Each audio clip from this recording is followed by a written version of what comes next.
அதிகார அரசாங்கம் பண்ணுறாங்கன்னு எனக்கு ஃபீல் ஆகுது. ஏன்னா கரண்ட் கட் பண்ணுறானுங்க, ஆம்புலன்ஸ் ப்ராப்பர் டைமுக்கு விடுறாங்க. அங்கே இறந்து விழுறதுக்கு முன்னாடியே நம்ம அமைச்சர் செந்தில் பாலாஜி அங்கே போகிறாரு. என்னடா நடக்குது இதெல்லாம்?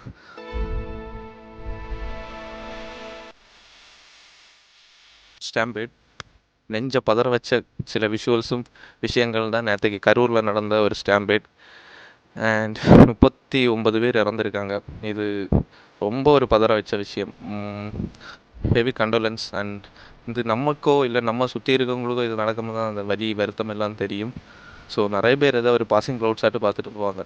பட் அந்த உயிருக்கும் ஒரு வேல்யூ இருக்குதுன்னு சொல்லிட்டு முன்வைக்கிறேன். அண்ட் இந்த விஷயத்தில் யாரை ப்ளைம் பண்ணுறதுனே தெரியல.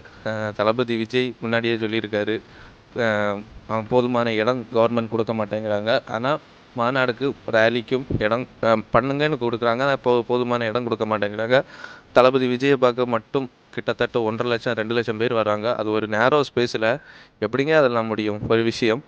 அண்ட் இன்னொரு விஷயம் என்னென்னா, இவ்வளோ கூட்டத்தை கட்டுப்படுத்த போலீஸ் இல்லையான்னு சொல்கிறாங்க.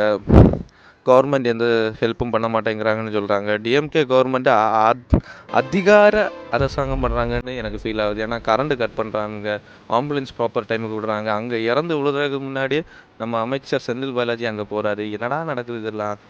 ரொம்ப ஒரு விஷயமாட்டும் இது பார்க்க வேண்டியது இருக்குது. அண்ட் ஏதாவது ஒன்று கிடச்சா தளபதி விஜயை போட்டு அடிக்கலான்னு நிறைய பேர் காத்துட்ருக்காங்க.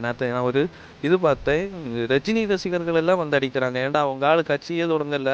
இந்த ஒரு சின்ன பையன் வந்து கட்சி தொடங்கி பெரிய ஆளானா உங்களுக்கு பெரிய இதாக இருக்குல்ல. அண்ட் என்ன சொல்கிறது, நிறைய பேர் எதுலையாவது விஜய் சிக்குவார் போட்டு அடிக்கலான்னு சொல்லிட்டு நிறைய பேர் காத்துட்ருக்காரு. அதுக்காக இந்த விஷயம் வந்து ஒரு ஸ்டாம்பேட் நடந்தது சப்போர்ட் பண்ணி நான் பேசலாம். பட் இந்த ஒரு விஷயம் வந்து கவர்மெண்ட்டும் ப்ராப்பர் சப்போர்ட் எடுத்திருக்கலாம். தளபதி விஜயும் அதுக்கான ஒரு தக்க நடவடிக்கை எடுத்திருக்கலாம். ஐ லைக் தமிழ்நாடு கவர்மெண்ட்டாக இருக்கட்டும், தளபதி டிவிகே தலைவர் விஜயாக இருக்கட்டும், 2 பேருமே ரெஸ்பான்சிபிள் தான்.